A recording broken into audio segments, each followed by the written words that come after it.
father, or maybe your teacher. But there's one particular way that the Bible talks about this relationship that you find all over. But strangely, we don't talk about it that much. And that's the idea of a partnership with God. A partnership like working alongside someone to accomplish a goal together. Right, and this is actually what you see at the beginning of the Bible. God creates this good world full of all of this potential. And then God appoints these unique creatures, humans, as his partners in bringing more and more goodness out of all that potential. But the humans don't want to partner with God. They rebel and try to create a world on their own terms. And so this broken partnership is the Bible's explanation for why we're stuck in a world of corruption and injustice and the tragedy of death. It's not like there's just one or two humans who have bailed on this relationship. In the story of the Bible, everyone has abandoned the partnership with God. So what God does is select a smaller group of people out of the many, and he makes a new partnership with them called a covenant. And in a covenant, God makes promises, and then in exchange asks his partner to fulfill certain commitments.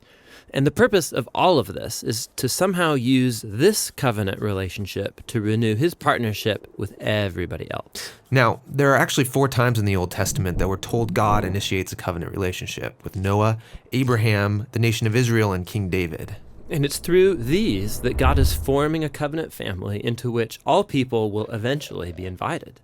So let's see how these work. The first one is with Noah. So in this story, God has just brought the flood to cleanse the world of humanity's corruption, and Noah and his family are the only ones left. And so God makes a covenant with Noah, saying, listen, I know that humans will continue to be evil, but despite that, I'm not going to destroy it like this again. Instead, the earth will be this reliable place for us to work together. Great. So what does Noah have to do? Nothing. And that's what's so interesting about this first covenant, is that God is promising to be faithful, even though he knows humans won't be. The next time we see God make a covenant is with a man named Abraham. God chooses him, promises to bless him, give him a large family, lots of land where they can flourish. And in return, God asks Abraham to trust him and train up his family to do what is right and just. And the whole reason for this covenant is God says that somehow he's going to bring his blessing to all families of the world through this one family. So that's Abraham. The next time we see God make a covenant is when Abraham's family grows into the tribe of Israel. And this covenant is with the whole tribe. God asks them to obey a set of laws, which are these guidelines for living well as a community of God's partners. And if they do this, then God promises to bless them and that they will become a people who then represent him to the rest of humanity. That's the covenant with Israel. The last covenant is with King David. Yeah, the tribe of Israel has become this large nation ruled by David. And God asked David and his descendants to partner with him by leading Israel in obeying the laws and doing what is right and just. And God promises that one day, one of David's sons will come and extend God's kingdom of peace and blessing over all the nations. So those are the 4 covenants that God makes in order to restore his partnership with the whole world. But here's what happens.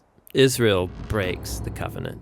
They worship other gods, they allow horrible injustice, and so they lose their land and are forced off into exile. So it seems hopeless. But during this time, Israel's prophets talked about a day when God would restore these covenants in spite of Israel's failure, somehow. Yeah, they called it the New Covenant. And this is actually what's so interesting about Jesus, is that he's introduced into this story as the one who fulfills all of these covenant relationships.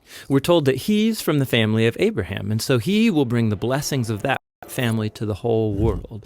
We're told that he's the faithful Israelite who was able to truly obey the law. And we're told that he's the king from the line of David, and so he goes about extending God's kingdom of justice and peace to all. And that's really remarkable for one guy. Yeah, and what it highlights is perhaps the most surprising claim of all made about this man, that Jesus is no mere human, but rather God become human. And God did this in order to be that faithful covenant partner that we are all made to be, but have failed to be. And so through Jesus, God has opened up a way for anyone to be in a renewed partnership with him. So Jesus calls people to follow him and become part of this new covenant family. And despite their failures, Jesus is committed to making them into partners who are becoming more and more faithful. The story of the Bible ends with a vision of a fully renewed world, full of goodness and peace. And there's this renewed humanity there, partnering together with God to expand the goodness of his creation. And so the end of the Bible story is really a new beginning.